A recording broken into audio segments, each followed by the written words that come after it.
ஆண்டவராகிய இயேசு கிறிஸ்துவின் நாமத்தினால் என் அன்பின் வாழ்த்துக்களை தெரிவித்துக் கொள்கிறேன். கிறிஸ்துக்குள் பிரியமானவர்களே, இன்றைக்கு இந்த காலை வேளையிலே கர்த்தர் நம்மோடு நடைபெறுகிற ஒரு வார்த்தை என்னென்று சொன்னால், சங்கீதம் 128 அதிகாரம் அதில் 2வது வசனத்தை நம்ம வாசிக்கலாம்.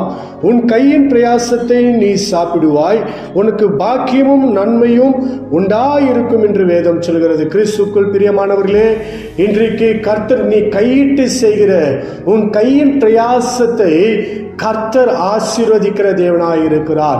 இன்றைக்கு நிறைய பேர் நீங்க சம்பாதித்து கொண்டிருக்கலாம்.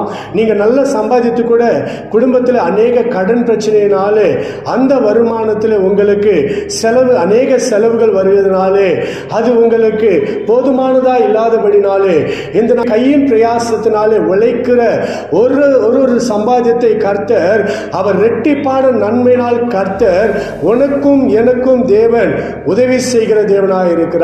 இன்றைக்கு இந்த கையின் பிரயாசத்தை நிறைய பேர் உழைக்கிறீங்க, நிறைய பேர் கஷ்டப்படுறீங்க. என் பிள்ளைங்க, என் மனைவி, என் கணவன், என் தாயும், என் தகப்பனும் எல்லாரும் நல்லா இருக்கணும்னு சொல்லி நீங்க எத்தனையோ பேர் இன்றைக்கு உழைத்து கொண்டு இருக்கீங்க. ஆனால் இன்றைக்கு அந்த உழைப்பானது வீணான செலவுகள் வருவதனாலே நம்முடைய குடும்பத்தில் அநேக கஷ்டங்கள் இருக்கிறனாலே கண்ணீரினாலே நாம் நின்று கொண்டிருக்கிறோம். கிறிஸ்துக்குள் பிரியருக்கு நிறைய பேர் சம்பாதிப்பாங்க, கோடியா பணம் சம்பாதிப்பாங்க. ஆனால் அவங்களால சாப்பிட முடியாத ஒரு நிலைமை. காரணம் என்ன சொன்னா, அவங்க குடும்பத்தில் ஒரு சமாதானம் இல்லை, ஒரு சந்தோஷம் இல்லை. ஏன்னா கையின் பிரயாசத்தினால் நல்லா உழைக்கிறாங்க, நல்லா எல்லாமே இருக்கு, ஆனால் அவங்களால சாப்பிட முடியல. ஆனால் கிறிஸ்துக்குள் பிரியமானவர்களே, இன்றைக்கு இந்த காலை வேளையில கர்த்தர் சொல்லுகிறார், உன் கையின் பிரயாசத்தை நீ சாப்பிடுவாய், உனக்கு பாக்கியமும் நன்மையும் உண்டாயிருக்கும் என்று வேதம் சொல்லுகிறது.